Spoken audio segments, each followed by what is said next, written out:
নমস্কার।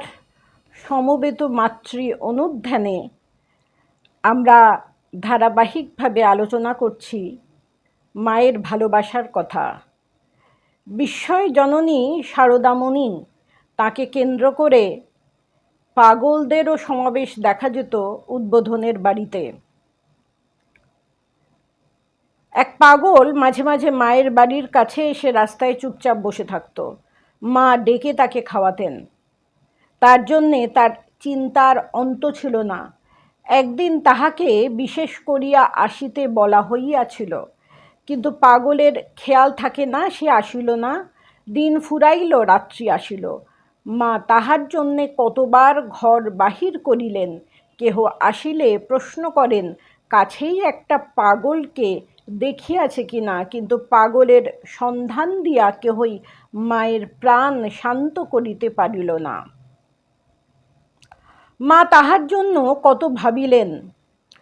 জনৈক সন্তানকে মা তখন অনুনয়ের সুরে বলেছিলেন, কাশীমিত্তিরের ঘাটের শ্মশানে একটা পাগল থাকে, তাকে এই পেশাবটুকু তুমি যদি কষ্ট করে খাইয়ে এসো বাবা।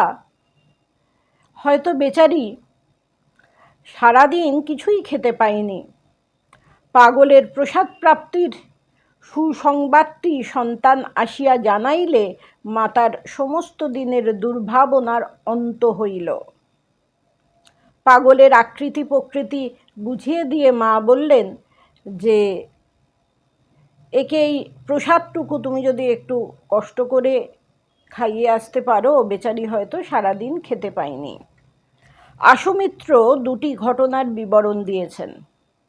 খঞ্জনিতে ঘা দিতে দিতে এবং মুখে গুনগুন করিতে করিতে এক পাগলি উপরে উঠিয়া যাওয়ায় শরৎ মহারাজ আমাদিগকে বলিলেন, আশুতোষ মিত্র তো মায়ের সেবক ছিলেন, তিনি বলছেন যে একটা পাগলি গুনগুন করে গান গাইতে গাইতে উঠে যাচ্ছে, উপরে মায়ের কাছে যাচ্ছে।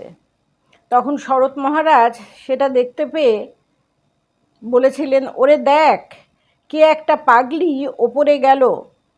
উপরে গিয়া দেখি শ্রীমা তাহাকে এসো মা এসো বলিয়া অভ্যর্থনা করিলেন, আর সে ঠাকুর ঘরের বাহিরেই দাঁড়াইয়া গাহিতে থাকিল।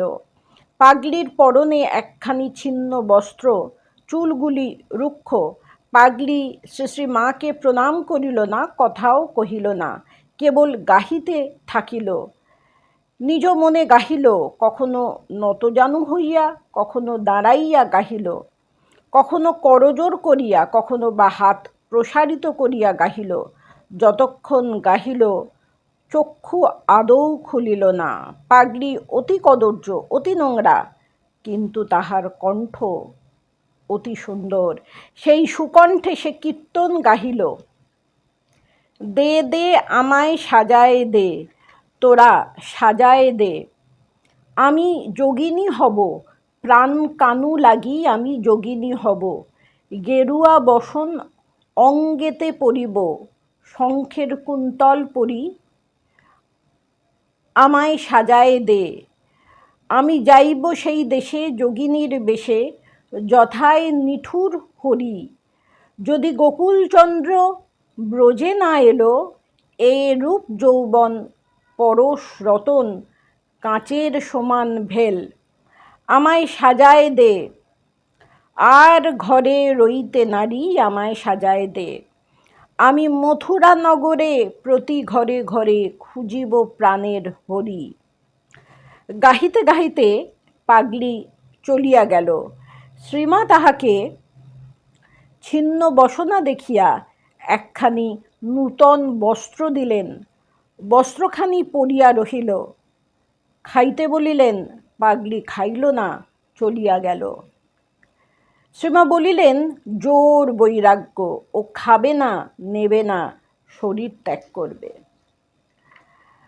তাই একটি পাগলের সম্বন্ধে মা তো সবসময় ভাবতেন, তাকে খুঁজে খুঁজে ভক্তের হাত দিয়ে প্রসাদ পাঠিয়েছিলেন এবং সে খেয়েছে জেনে তিনি শান্তি পেয়েছিলেন। আর আশুতোষ মিত্র বলছেন যে খঞ্জনি বাজিয়ে গুনগুন করে গান গাইতে গাইতে একটি পাগলি উপরে উঠে গেল এবং মায়ের কাছে গিয়ে সে মাকে প্রণাম করলো না, কথাও বলল না, কেবল গান গাইতে লাগলো। তার চুলগুলি রুক্ষ, ছিন্ন বসন, দেখতে অতি কদর্য, অতি নোংরা সে, কিন্তু সুকণ্ঠে সে কীর্তন গাইল। মথুরা নগরে প্রতি ঘরে ঘরে খুঁজিব প্রাণের হরি। গাইতে গাইতে পাগলি চলে গেল। শ্রীমা তাকে ছিন্ন বসনা দেখে একটা নতুন শাড়ি দিলেন, সে শাড়ি পরে চলে গেল। মা তাকে খেতে বললেন, সে খেলো না।